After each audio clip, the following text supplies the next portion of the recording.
کہ اگر اللہ کی روح ہے، امر ہے، نفس ہے، تو پھر ہم تبھی تو خلیفہ کہلائیں گے ایسے کہ اس سے خوشبو آنی چاہیے، وفادار گزار کی، اخلاق کی، مثلا حسن معاشرت کی، آداب زندگی کی، جو وہ مثلا چار اثار، محبت، انس، پیار کے جو اخلاقیات ہیں، اور پھر سیرت کامل، سبحان پیغمبر گرامی کی سیرت ہمارے لیے اسوہ حسنہ بے ہے، شک۔ اور پریکٹیکلی ہمیں کر کے بتایا بالکل گیا۔ ایسے، بے شک بے شک، ہو سکتا ہے الفی صاحب اس بات کی تائید کریں گے کہ شعور کے بعد یہ اگلے عمل تزکیہ نفس جو ہے نا، یہ پریکٹس ہے، ٹھیک، اصل خود شناسی ہے۔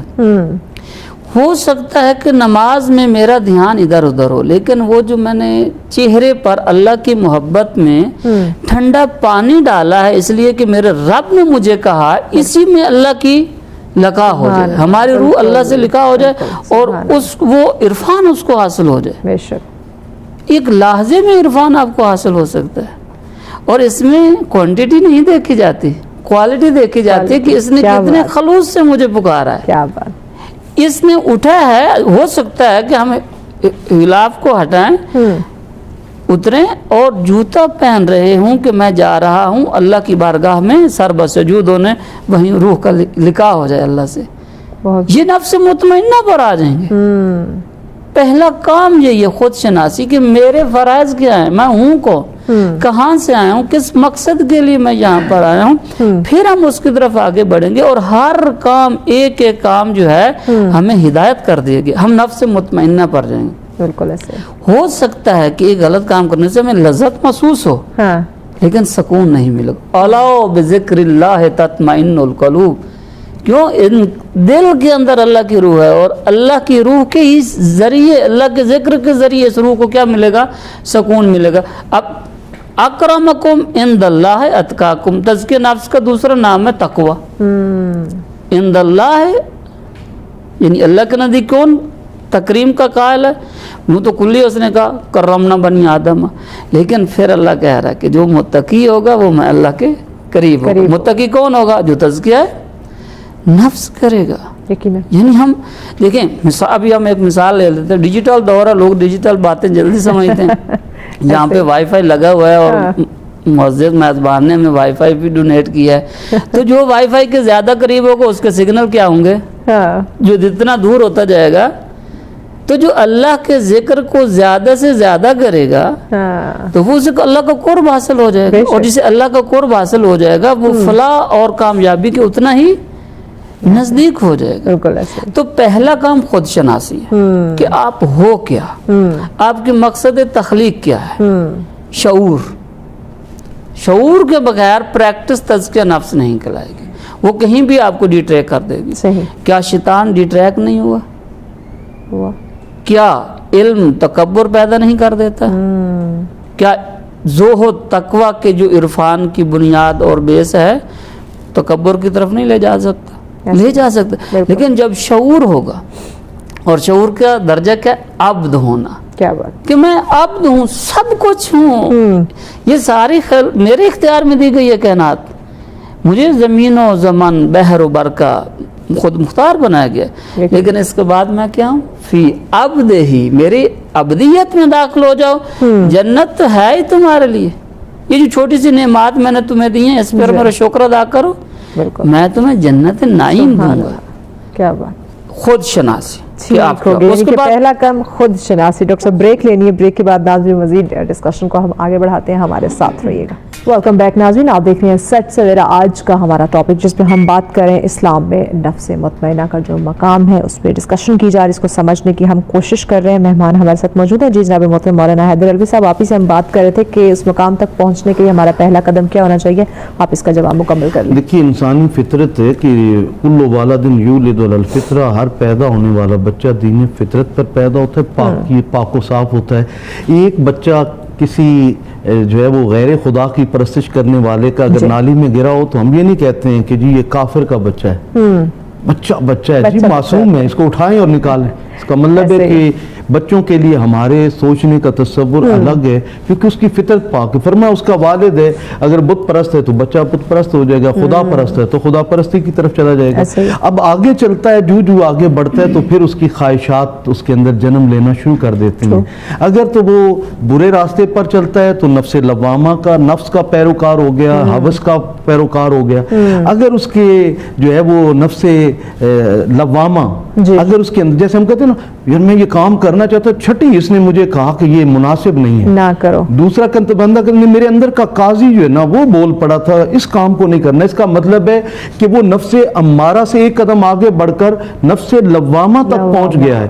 اب نیکی اور بدی میں اس کو تمیز ہونے لگ گئی ہے. اب اگلا مرلہ نفس ملہمہ وہ ہے کہ آپ بدی کو چھوڑ کر نیکی کو اختیار کرنے لگ جاتے ہیں, اس طرف رجوع کرنا شروع کر دیتے ہیں. اور پھر جب آپ کا دل نیکیوں میں لگنا شروع ہو جاتا ہے, کہا جاتا ہے اب اس کا نفس نفس مطمئنہ ہے. اور اس کا اطمینان کس کے ساتھ ہے؟ اپنے مولا کے ساتھ, اس کے امر کے ساتھ, اس کے فرامین کے ساتھ, اس کے حکم کے ساتھ. وہ ہر لمحے یہ سوچتا ہے کہ میرا کوئی عمل ایسا نہ ہو جو میرے محبوب کی مرضی کے خلاف ہو, اس کی ناراضگی کا سبب بن جائے. اور اہل اللہ اس کیفیت کو یہ فرماتے ہیں کہ اللہ نے جو جہاں تمہیں حاضر ہونے کا حکم دیا ہے وہاں تم غیر حاضر نہ پائے جاؤ, اور جہاں تمہیں غیر حاضر ہونے کا حکم دیا ہے وہاں تم حاضر نہ پائے جاؤ. اس کیفیت کا نام ہے نفس مطمئنہ. پھر انسان کو برائی چھوڑتے ہوئے کبھی دل میں یہ نہیں خلش پیدا ہوتی کہ میں اس برائی کو چھوڑ کیوں رہا ہوں, اور نیکی اختیار کرتے ہوئے وہ اس کی فطرت سلیمہ کا حصہ بن جاتا ہے, وہ اس کی نیچر کا حصہ بن جاتا ہے. پھر وہ بڑھتا چلا جاتا ہے اپنے مولا کی طرف. پھر اس کے اندر ہر وہ خوبی جو نبوت اور ولایت کی سیرت کا حصہ ہے وہ اختیار کر لیتا ہے, وہ اس کی فطرت کا حصہ بن جاتا ہے. پھر صدائے خدا بندی آتی ہے, یا ایتھا النفس المطمئنہ ارجعی الی ربک راضیۃ مرضیہ فادخلی فی عبادی وادخلی جنتی. اے نفس مطمئنہ آؤ, لوٹ آؤ ہماری طرف. کیا بات. اور اس حال میں آؤ کہ ہم تم سے راضی, تم ہم سے راضی. اور اگلا مرلہ بڑا عام ہے, فادخلی فی عبادی, میرے بندوں میں داخل ہو جا, وادخلی جنتی, پھر میری جنت میں داخل ہو. اس کا مطلب ہے کہ نفس مطمئنہ کے بعد بھی حضرت انسان کو کچھ کاملین کی ضرورت ہے جن کو رب العالمین فرما رہا ہے میرے بندے. وہ اللہ کے بندے ہیں کون سے؟ جب ابلیس کو کہا گیا سجدہ کر, انکار کر دیا, تو رب العالمین نے پوچھا کیا تو علیین میں سے ہے؟